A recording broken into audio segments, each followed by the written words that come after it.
안녕하세요. 은퇴 생활비 2배로 불려주는 이천희망TV 이천희입니다. 오늘은 국민연금 많이 받으면 정말 건보료 폭탄 맞을까? 이 주제로 말씀을 드리겠습니다. 언론이나 다른 방송들에서요, 이 주제를 너무 자극적으로 다루다 보니까요, 그런 정보들을 잘못 접하고 잘못된 판단할까봐 걱정돼서 오늘 제가 이 방송을 만들었고요. 오늘 이 방송을 보시고 국민연금이나 건강보험료에 대해서 올바른 판단을 하는데 도움이 되셨으면 좋겠습니다. 먼저 지역가입자에 건강보험료를 부과할 때 그 기준이 되는 것을 간단하게 살펴보겠습니다. 일단 소득하고 재산을 보는데요. 소득에는 이자, 배당, 사업, 기타 소득이 있고요. 근로소득과 연금소득까지 해서 소득에 대한 건강보험료를 부과를 합니다. 재산은 우리가 주택이나 토지가 있다면 그런 부동산에 대해서, 주택이 없다면 뭐 전세나 월세에 살고 있다면 그 보증금에 대해서, 그리고 고가이자 점수에 대해서 점수를 산정해서 건강보험료를 부과하고 있습니다. 지난 9월에 건강보험료 2단계 개편안이 발표되면서요, 근로소득하고 연금소득이 소득인정액이 30%에서 50%로 상향되면서요, 그래서 사실은 건강보험료 폭탄 문제가 이슈가 좀 됐습니다. 그리고 이전에는 소득도 재산도 점수로 산정을 해갖고요, 그 1점당 205.3원씩 2022년 기준입니다. 그래서 건강보험료를 부과했는데요. 2단계 개편안부터는 소득에 대해서는 직장인들과 마찬가지로 정률제를 적용을 합니다. 따라서 소득에 대해서는 6.95%를 곱해서 지역 가입자의 건강보험료를 산정을 합니다. 즉 이렇게 나온 보험료하고 재산에 대해서 점수를 매겨서 산정해서 나온 보험료를 더해서 지역 가입자의 건강보험료가 되는 겁니다.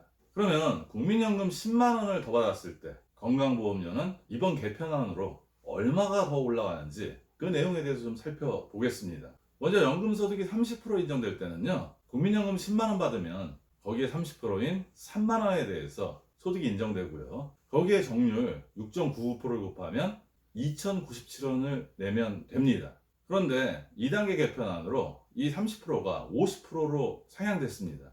따라서 10만 원을 국민연금 받으면 그게 50%는 5만 원이고요. 거기에 정률 6.99%를 곱하면 3,495원이 됩니다. 즉 연금소득을 30% 인정하던 데에서 50% 인정하면서 건강보험료 얼마 정도 올라가냐면 1,398원밖에 올라가지 않습니다. 우리가 내는 건강보험에는 장기요양보험료도 좀 섞여 있습니다. 장기요양보험료까지 좀 감안해서 보면요, 장기요양보험료는 건강보험료 곱하기 12.27%입니다. 2022년 기준이고요. 매년 이 비율은 변동이 됩니다. 그러면 장기보험료가 건강보험료 1,398원에 대해서 12.27%를 곱하면요, 172원 정도 됩니다. 따라서 증가분 1, 1,398원하고 172원을 더하면요, 건강보험하고 장기요양보험료까지 다 합쳐서 국민연금 10만 원 더 받을 때 증가분은 1,570원밖에 안 됩니다. 사실 국민연금 10만 원 더 받으려면 정말 많은 노력이 필요하거든요. 그런데 그 10만 원을 더 받는 게 낫지, 건강보험료 1,570원 무서워서 10만 원 더 받는 거를, 그런 노력을 안 하실 필요는 절대 없습니다.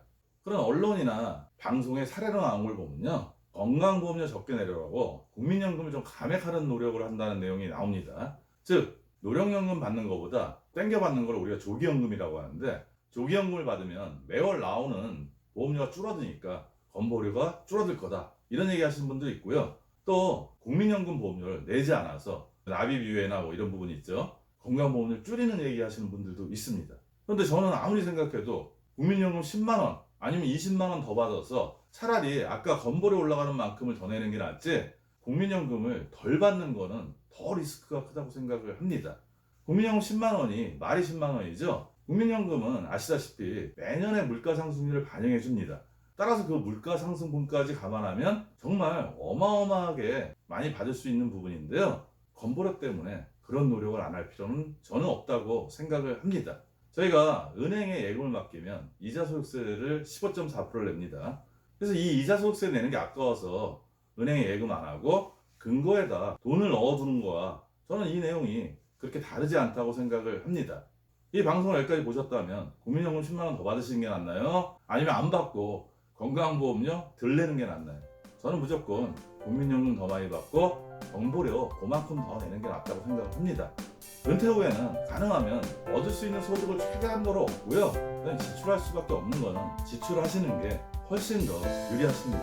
오늘 내용이 국민연금하고 건강보험료를 판단할 때 도움이 됐으면 좋겠고요. 오늘도 행복한 하루 되세요.